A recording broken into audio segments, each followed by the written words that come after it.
Olá pessoal, como é que vocês estão? Espero que muito bem. Nós estamos aqui prontos para mais um vídeo do Ministério Integre, que é o Ministério de Jovens aqui da IBNU. E nós estamos chegando no último capítulo do livro de Jonas. E para conversarmos sobre esse capítulo tão especial, esse capítulo que encerra essa jornada tão estranha e ao mesmo tempo tão fantástica daquilo que nós vemos do relacionamento de Jonas, Nínive e Deus, é claro. Estão comigo aqui o Dani e a Bianca. Tudo bom contigo, Dani? Como é que estão as coisas aí? Tudo bom, pessoal? Olá para vocês aí que estão assistindo. Muito bom estar aqui com vocês hoje para a gente poder conversar um pouco sobre esse último capítulo aí do livro de Jonas, que tem muita coisa boa para ensinar para a gente, muita reflexão importante para as nossas vidas. É mesmo. E você, Bianca, como é que tá? Olá, Gileão, tudo bom? Estou aqui para a gente discutir um pouco mais sobre esse capítulo de um dos meus livros favoritos da Bíblia, que é Jonas. Então estejam acompanhando aqui com a gente nas nossas discussões. Olha só, hein? Agora, descobertas do último capítulo. Muito bom isso aí.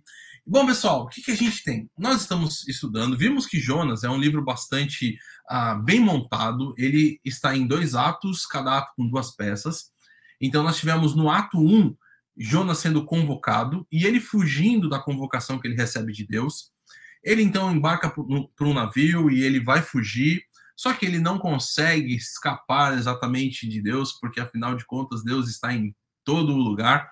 E apesar de todo aquele tumulto com os marinheiros, com a água, com tudo, ele é lançado ao mar e um grande peixe o engole. Vimos no capítulo 2 que Jonas, então, ele fala com Deus, ele faz uma oração a Deus e coloca, inclusive, todo o pedido seu de perdão, ele coloca que Deus é o Deus da sua salvação, ele coloca que Deus é o seu Deus, e então vemos que o peixe vai e cospe Jonas na praia. Jonas, então, no capítulo 3, recebe novamente a incumbência divina de ir até Nínive e proclamar contra aquela cidade, e dessa vez ele obedece. É a cena 1 do ato 2.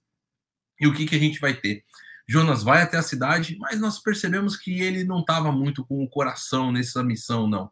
É uma cidade grande que ele percorre de uma forma bastante sem muita preocupação, fala ali, só que os habitantes daquela cidade, eles realmente se arrependem diante de Deus e vemos uma grande comoção acontecendo, inclusive não só os homens, mas até mesmo os animais entram em toda essa história do perdão e do pedido de perdão a Deus. E aí a gente entra no capítulo 4.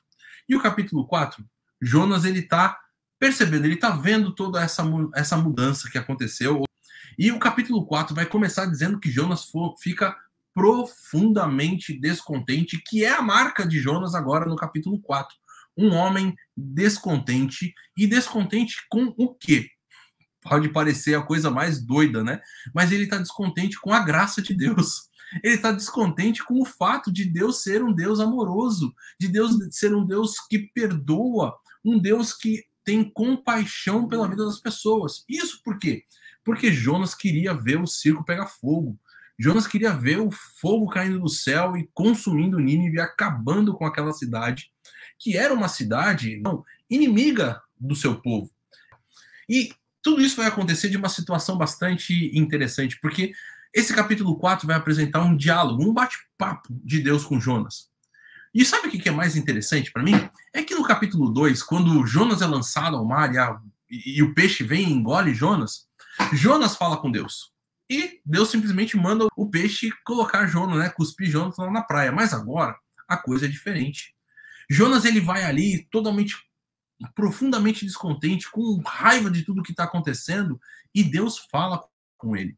Não é só Jonas que fala com Deus em oração, mas agora Deus, ele conversa com Jonas de uma forma muito particular. E Jonas, inclusive, coloca para Deus o seu descontentamento. Você não deveria, eu sei que você iria fazer isso aqui, e não era isso que eu queria. E Deus então vai falar para ele, poxa, mas você tem alguma razão para tudo isso?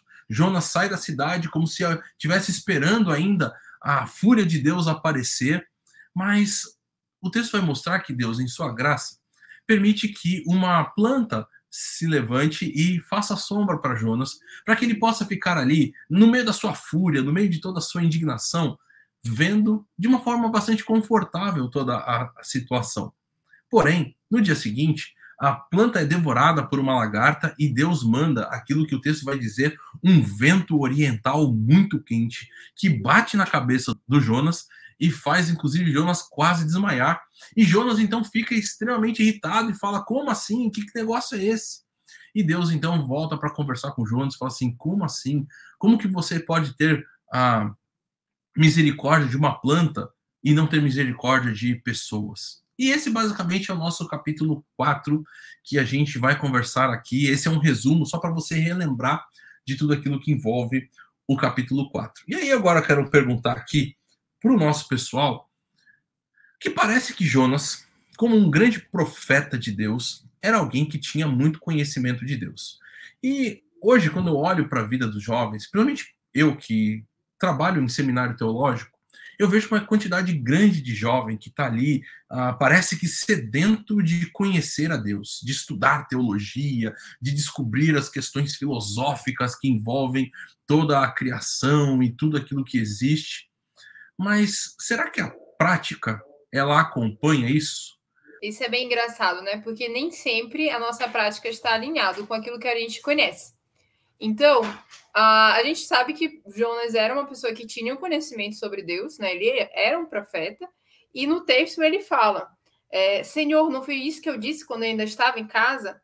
Foi por isso que me apresentei e fugi para Tarsis. Eu sabia que tu és Deus misericordioso, compassivo, muito paciente, cheio de amor, que promete castigar e depois se arrepende. Então, ele conhecia Deus, né? Mas quando chegou a hora de colocar esse amor em prática, é que foi difícil. E aí isso me lembra também aquela frase do C.S. Lewis, que ele fala que o perdão é uma coisa maravilhosa até você ter alguma coisa para você perdoar. Então, a ideia de que Deus é maravilhoso e compassivo parece muito interessante quando a gente pensa da nossa perspectiva. Mas a partir do momento que a gente pensa que a gente também tem que perdoar as outras pessoas, a gente tem que ser misericordioso e compassivo com os outros, a gente já começa a ter ressalvas em relação a isso. É interessante lembrar que também Nínive era um povo inimigo, eles eram também super cruéis. E eu acho que era tipo aquelas pessoas que você torce para se darem mal, né? Então, é muito interessante essa questão que ele teve que trabalhar dentro dele, amar aquelas pessoas, mesmo tendo feito mal para ele. E aí, na última história, né, desse capítulo, tem a história da planta, né, que ele faz subir a sombra e depois morrer, para que ele tenha essa sensação de perda e de compaixão. E isso me fez pensar por que Deus simplesmente não dá uma lista uma lista teológica para a gente, ou só uma coisa de fazer e não fazer, e por que ele também permite que a gente viva as coisas, né? Por que ele também nos traz essa prática? E eu penso que também que Deus ele nos ensina através das nossas experiências. Tipo, o Jonas ele sabia muita coisa sobre compaixão, sobre amor, mas ele realmente só entendeu quando ele sentiu na prática. Quando ele pensou, nossa, que tristeza ver essa planta que foi tão boa morrendo. E por que ele não conseguia pensar isso em relação àquelas pessoas? Então, Deus ele não é só um Deus de teologia, né? De Deus de escrita, né? Ele também nos ensina através da prática, das situações que a gente vive, das nossas perdas, dos nossos sofrimentos também, para que a gente possa também aprender tudo aquilo que a gente aprende teologicamente, né, na prática. Olha, eu acho muito interessante esse aspecto, porque isso que a Bianca falou é interessante, porque a questão toda aqui é aquilo que a gente conhece, muitas vezes está atrelado com o ensinamento. Então, por exemplo, Jonas, nesse começo aqui do capítulo, ele vai citar uma série de características sobre Deus, né? Que Deus é misericordioso, que ele é compassivo, enfim, essas características, elas estão naquela lista de Êxodo capítulo 34. Ou seja, quando Jonas cita isso aqui, ele está se lembrando do conhecimento que ele teve, daquilo que ele aprendeu na lei de Deus, sobre o próprio Deus. E aqui a gente vê também que, de alguma forma, apesar dele ter todo esse conhecimento, isso não transformou o coração dele. Isso prova para a gente o grande perigo da gente estudar a teologia e se aprofundar, às vezes, no conhecimento teológico, sem a gente se preocupar com a grande pergunta que é: como que isso está impactando o meu coração, o meu relacionamento com o próximo, o meu relacionamento com Deus, as minhas atitudes com o próximo e com Deus. Então, acho que o grande ensinamento desse texto aqui é esse: você se perguntar qual é o impacto. Eu acho interessante, por exemplo, que Jonas, no capítulo 1, ele tomou conhecimento de qual era a vontade de Deus. A vontade de Deus era que ele fosse até Nínive. Ele toma conhecimento disso e ele se recusa a ir. E aí, a partir do capítulo 2, ele cai em si e fala: não, peraí, Deus, me tira dessa, me tira da barriga do peixe. Eu vou te obedecer. Ele vai lá e ele obedece, mas o interessante é o seguinte: quando chega no capítulo 4, a gente vê que ele obedeceu até aquele momento meio que por conhecimento, por saber quem era Deus, mas não de fato de coração. Ele não obedeceu à vontade de Deus porque ele realmente queria obedecer a Deus. Ele obedeceu porque ele se sentiu ali na situação e falou: não, Deus está mandando, eu vou ter que obedecer, eu não tenho muita escolha. Então, às vezes, o conhecimento faz isso com a gente, torna a gente um pouco mecânico. Você vê que até a própria mensagem que ele prega em Nínive, ela é assim, né? Ele fala: Deus vai destruir aqui vocês daqui 40 dias. E ele não se preocupa muito em explicar o que está acontecendo. Quer dizer, ele está querendo só cumprir a tabela.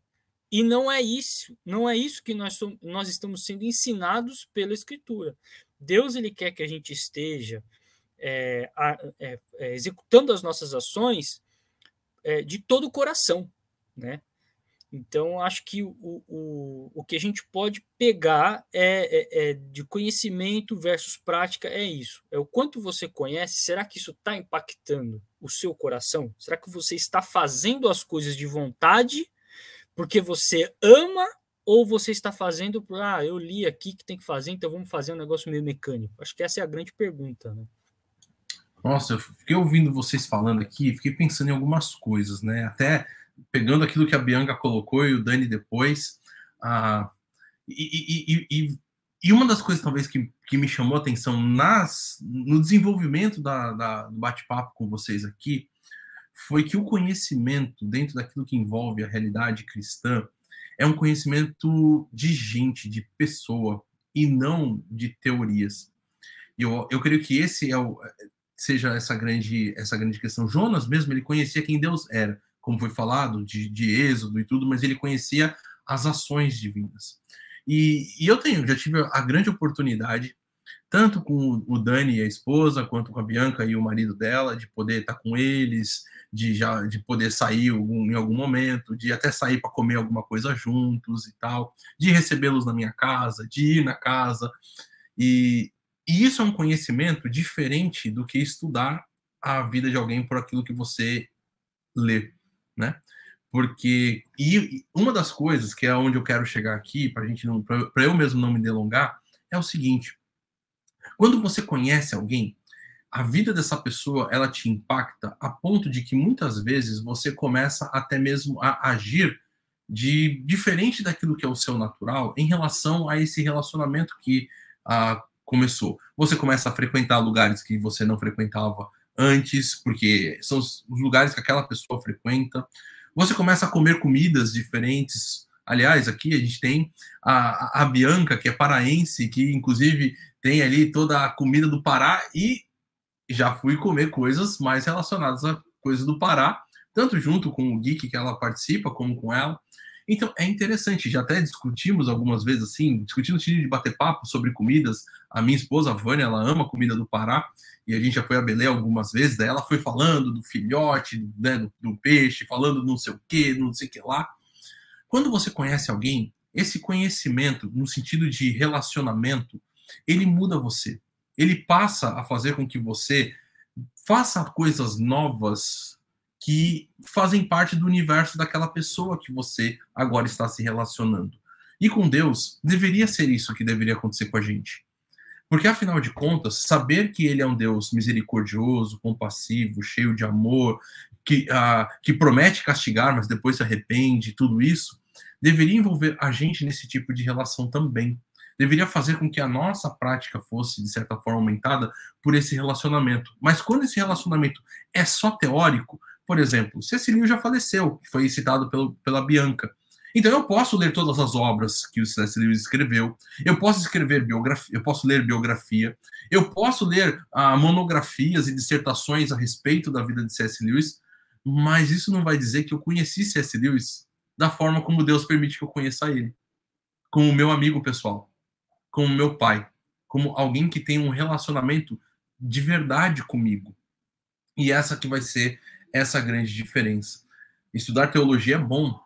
Eu amo estudar teologia. É o que eu faço da minha vida, de certa forma.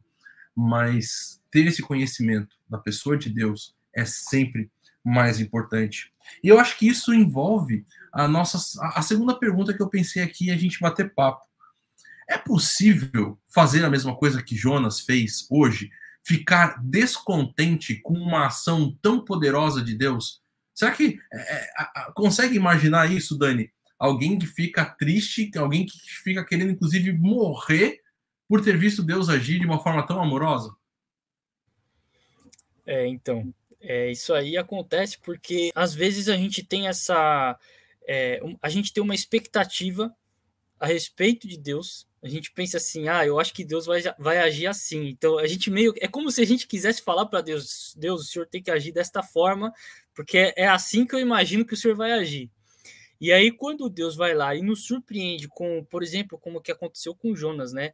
Uma baita de uma misericórdia, porque quem poderia esperar que o povo ali, que já tinha até oprimido Israel, seria alvo da misericórdia de Deus? Então, exatamente, a gente está querendo, de certa forma, às vezes está querendo manipular Deus, né? E quando Deus ele nos desaponta nesse nosso desejo de querer manipulá-lo, Deus ele age com misericórdia, ele nos surpreende positivamente. Aí muitas vezes nós podemos sentir essa raiva, essa grande frustração, porque como aconteceu com Jonas, né? Ele estava esperando que o povo ali fosse receber o juízo de Deus. O que alegrava ele talvez fosse que finalmente ele veria o juízo de Deus sobre aquelas pessoas. Mas Deus estava mostrando justamente a misericórdia. Eu acho que a questão é essa, a gente colocar o nosso coração, como o próprio Dileão falou, né?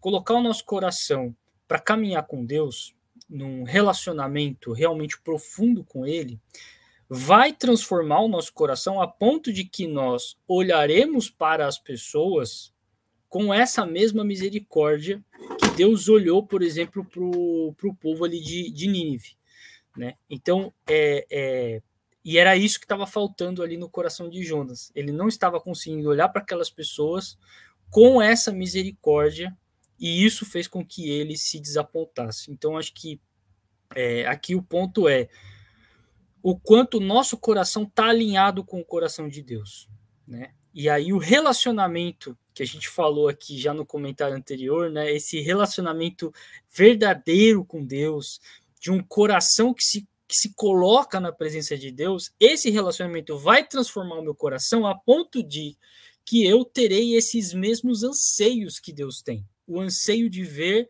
as pessoas salvas, de ver as pessoas se arrependerem dos seus pecados, de ver as pessoas conhecerem o verdadeiro Deus e se relacionarem com Ele dessa mesma forma que eu estou me relacionando com Ele. Acho que é um pouco disso. Bianca, é bem interessante tudo isso, porque, de certa forma, o livro de Jonas apresenta toda a fragilidade humana, né? Nesse sentido, de a gente perceber que a gente está tão desconectado de Deus que a gente não vê a ação que Ele mesmo está executando como boa, esse nosso coração tão distante. E Deus é tão impressionante, tão incrível, que na sua própria conversa com Jonas, ele vai mostrar que o universo dele, que a percepção dele é muito maior, porque ele vai falar, por exemplo, sobre Nínive tinha pessoas que não sabiam distinguir a mão direita da esquerda, mas vai falar também sobre até os animais. Então, é interessante que a gente pode perceber essa ação divina muito mais ampla da misericórdia dele, né? Exatamente. Esse é um dos versículos que eu gosto, talvez realmente um dos meus favoritos da Bíblia. A forma como Deus ele se compadece. Os ninivitas eram pessoas muito ruins, né? Se você vai estudar a história, ver as atrocidades que eles faziam com os outros povos. Mas eu acho que Deus olhava para aquele povo e ele pensava, falta discernimento. É um povo, quase chamou eles de burros, né? Assim, ele não sabe a diferença da mão esquerda para a direita, ele não sabe o básico, entendeu? Ele não sabe quem é Deus. Então, às vezes, falta realmente o conhecimento mesmo. Eles não tinham acesso àquele tipo de informação. E tanto que aquele tipo de mensagem que Jonas falou, né, no pior tipo de pregação da história, foi o que teve um dos maiores resultados. Exatamente porque as pessoas precisavam de conhecimento, às vezes um conhecimento básico. E exatamente como o Dilean pontuou, a questão, Deus ele cita também os animais, né? Os rebanhos, os animais. Então, Deus não era indiferente à destruição das criaturas dele, dos animais. Como foi citado, né? No capítulo anterior fala que o jejum também foi feito pelos animais. Então, naquela época, meio que os animais eles faziam parte da vida doméstica, né? Da população em si. E era uma coisa que Deus se compadecia da vida de cada uma daquelas pessoas e também dos seres vivos, dos animais que estavam naquelas circunstâncias. E aí, uma outra coisa que eu queria pontuar aqui, da pergunta anterior mesmo, de Leão, sobre esse desejo que Jonas teve por morrer, porque é um desejo até relativamente extremo, né? E na Bíblia, ele aborda muito, sabe, os personagens e sentimentos, e me faz questionar sobre os motivos pelos quais a gente entra em depressão e por que a gente fica tão triste. É claro que depressão é uma doença, existem múltiplas causas de depressão, não é querendo simplificar isso. E na Bíblia mesmo você vai encontrar exemplos de personagens que desejaram a morte por motivos diferentes. Mas eu acho que um motivo, especialmente aqui de Jonas, foi o fato dele não entender ou não aceitar talvez a vontade de Deus. A gente olhando talvez de fora, a gente vê, não, é claro que a vontade de Deus era boa, é claro que é a melhor coisa que as pessoas vivam se arrependam. Mas ele olhou para aquele fato e aquele fato trouxe desejo suicida para ele. Então, às vezes a gente está na nossa vida de uma maneira tão autocentrada, de certa forma egoísta, que a gente não consegue perceber as pessoas ao redor.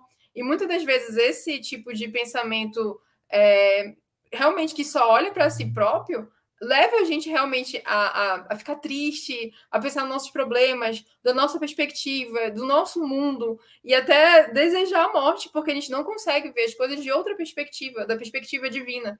E é um exercício, é difícil. Assim como o Jonas estava naquela circunstância muito meio que autolimitada, muito autocentrada, e Deus teve que dar uma plana para ele, né? Quase que uma parábola viva para ele poder entender. Às vezes Deus faz isso com a gente, ele nos faz passar por circunstâncias para a gente pensar, olha, não é só você que existe um mundo além do seu umbigo, e até faz com que a gente saia dos nossos problemas autocentrados e consiga desfrutar mais da graça de Deus e encontrar a mesma felicidade. Nossa, muito legal esse bate-papo. Gente, que enriquecedor. E a gente percebe, então, o quanto Deus nos ama. Ama aquela cidade de pessoas cruéis, bárbaras, mas que se arrependeram e ele despejou o seu amor para com elas. Ama um profeta que tinha um coração rebelde, um coração duro e um coração que queria ver o mal. E tanto para com um quanto para com o outro, ele age com misericórdia, com compaixão, com amor. E é assim que Deus age para conosco também. Eu creio que isso deve ser a direção que você que está nos assistindo deve ter para sua vida. Independente da situação que você esteja vivendo hoje, talvez você esteja se sentindo dentro da barriga do peixe, talvez você esteja se sentindo num mar revolto e o pessoal tentando fazer um monte de coisa e você sabe qual é a resposta, mas está ali escondidinho. Talvez você esteja meio irritado, andando por uma cidade, proclamando alguma coisa que você não queira.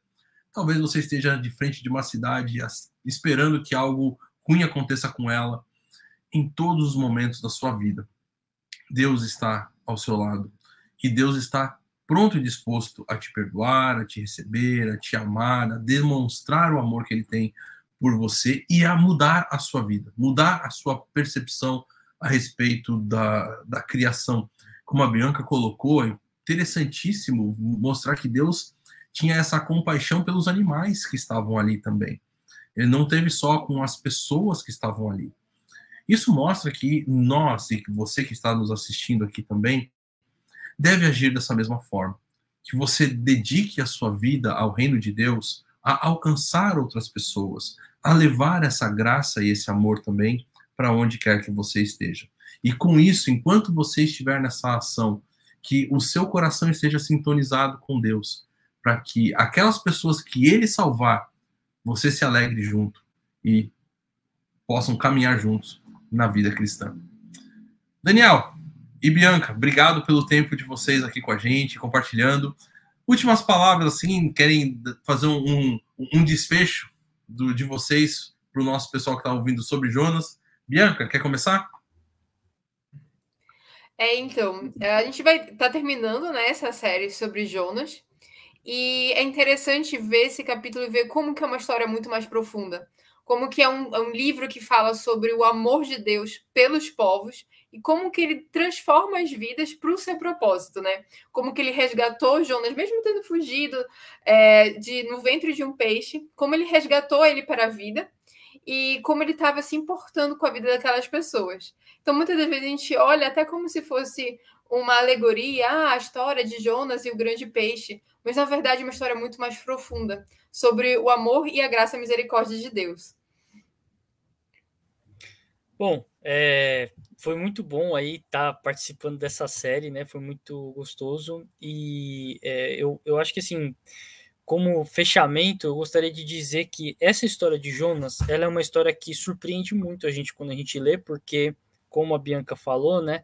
Começa ali com uma pessoa, o Jonas, uma pessoa que está fugindo de Deus e parece que é tudo muito simples, que Deus vai lá, manda ele para a barriga do peixe e depois ele prega, a cidade se arrepende e fim da história. Mas não é isso, é muito mais do que isso. O ponto de Jonas, que chama muito a minha atenção, é como Deus, ele não usa a pessoa perfeita para fazer a sua obra. Ele usa uma pessoa que tem uma grande falha de caráter e uma falha de relacionamento com o próprio Deus. E muito apesar dessas falhas de Jonas, Deus vai lá, usa Jonas e até o final da história de Jonas a gente vê Deus ensinando coisas novas, tanto é que o livro de Jonas termina com uma pergunta para o próprio Jonas, né? Será que eu não deveria ter misericórdia pela cidade de Nínive? Então, depois de tudo isso que você viu, por que eu não deveria ter essa misericórdia? Então, eu acho que é uma história que surpreende porque ela não está falando só da salvação dos outros povos, mas ela também está falando conosco, do tipo assim, olha, você tem suas falhas, você tem os seus defeitos, mas Deus quer te usar. E ao longo da sua jornada com Deus, do seu relacionamento, da sua caminhada com o Senhor, com certeza o seu coração vai ser transformado, você vai se tornar uma pessoa muito diferente, muito mais parecida com Jesus, que esse é todo o objetivo do Evangelho, esse é todo o objetivo dessa caminhada que a gente tem. Então, acho que como fechamento aí, e não deixe de assistir as nossas próximas séries, que eu tenho certeza vão ser uma grande bênção na sua vida. É isso aí, pessoal. Amanhã, 9h30 da manhã, tem a celebração online. Mas se você mora aqui em São Paulo, está por aqui, vem visitar a gente pessoalmente. Amanhã, às 10h30, temos a nossa celebração presencial. Então, a gente se vê, quer seja virtualmente, quer seja presencialmente. Grande abraço. Tchau.